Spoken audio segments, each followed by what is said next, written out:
Let's go to Samit now. Second question, Samit. Thank you, Premier. My question is primarily to yourself and Chris. Your commentary will be crucial. Thanks for a redeveloped Sydney, but this infrastructure uplift that we've done has come at a cost. It was all fun and games till inflation was low and rates were low as well. Now with rates rising, inflation going up, it's start to hit the average family's budget. It has hit my family. A single trip up the coast, just in tolls, costs just under $50 from my house.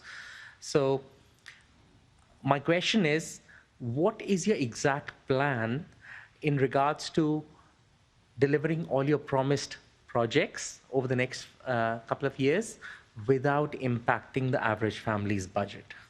Samit, thank you. Premier. Well, thanks, Samit. And I understand all families and households across New South Wales are doing it tough right now. And we need to do everything we can to put downward pressure on household budgets. And we're doing that through over $7 billion in cost of living relief measures, $250 off every energy bill across New South Wales. In addition to that, our back-to-school vouchers, our active kids vouchers, giving kids the opportunity to play sport for the very first time. And at the same time, when it comes to tolls, a 40% rebate on tolls. But we also need to continue to build for the future. We need to build the schools and hospitals. We can't stall and go backwards. And the strong financial management in this state has ensured that we have more schools, more hospitals, and we've got to keep building the motorways. And by building the motorways, we ensure that people can spend more time with their families. That's what it's all about. That's what my government is all about. We've put $178 billion of infrastructure since we've come to government.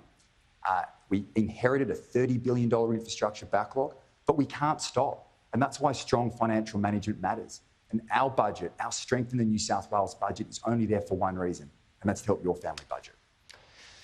Yeah, thanks so much. Thank you for your question. It's a really important question, and it goes to something that the Premier and the government believe in relation to privatisation. It's important to note that the M5 East will be paid off 8 times over as a result of the revenue coming into the privatised toll road company. So this idea that you need to privatise infrastructure to build infrastructure, well, that gets paid off again and again and again and again. The M4 gets paid off 6 times over as a result of those contracts being in place. And those contracts will be in place for decades to come. It's one of the reasons why we've announced a $60 toll cap per week for New South Wales motorists. Doesn't matter where you live, you won't pay more than $60 to use New South Wales motorways.